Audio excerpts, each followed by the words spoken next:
in your mind, if Donald Trump became president again? What would a second Trump term look like?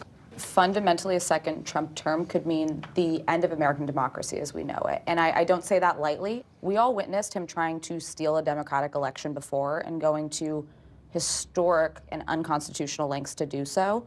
And that just shows that he's willing to basically break every barrier to get into power and to stay into power. But also, I'm very concerned about what the term would actually look like.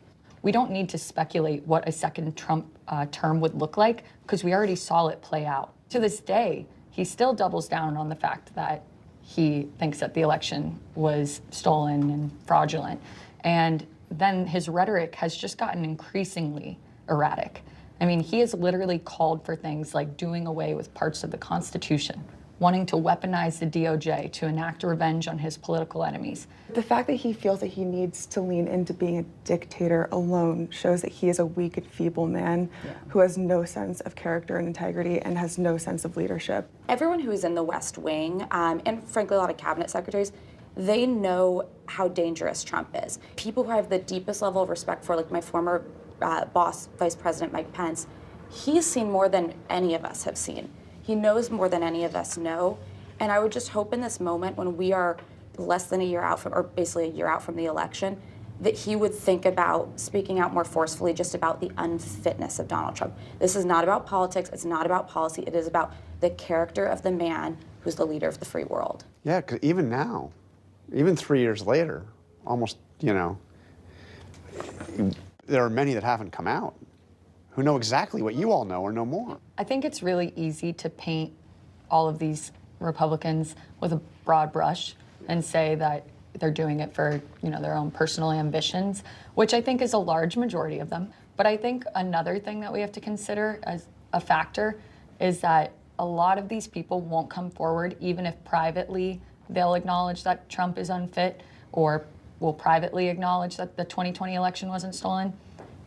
It's because they know that they will face death threats, that their families will face death threats. I knew that coming forward and speaking out against Donald Trump, I could potentially face security threats or death threats, online harassment.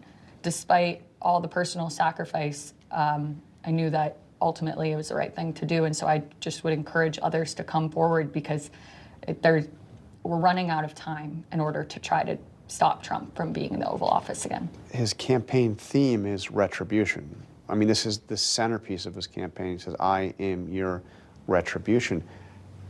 This is a tough question, but let me ask each of you, are you worried that you will face that retribution if he comes back in? It is a very real concern. I've met with former cabinet secretaries very recently who are also on this, you know, potential theoretical list, and they're worried about it.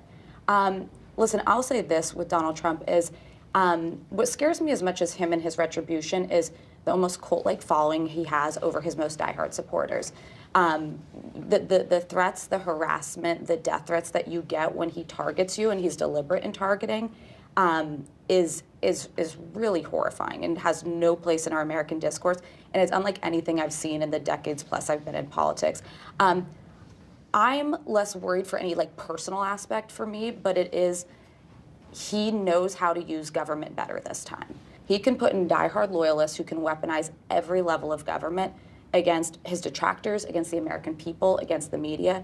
It's almost too scary to fully wrap your head around what it could look like. The American people and people in general have short memories, and so they might forget the chaos of the Trump years. And also they might not just be paying attention to what he's saying now and the threat to democracy that exists. And so it does really concern me if he makes it to a general that he could win. And so I'm still hopeful that we can defeat him in the primary, but we're running out of time. Our singular focus needs to be, if he is the nominee, on making sure that he is not elected the president again next November. Even if that means electing a Democrat. It's really disappointing because I look at these options and I'm upset with them, but at the end of the day, I trust one person with our government and democracy than I do the other. And so I've never voted for a Democrat in my life, but I think that in this next election, I would put policy aside and choose democracy. Right now, there's a large portion of the population that's not recognizing their mistakes, that's not working to continue to better our country. And right now we're completely splitting down the middle. On one side, that's the truth, and that is reality, and the other side is propaganda and lies. This is a fundamental election to continue to safeguard our institutions and our constitutional republic. But if we crumble as a nation, we're setting the example for generations to come, not only in the United States, but on the global stage, that democracy is an experiment and it's not guaranteed. We're extremely fragile as a country, and so is the democratic experiment.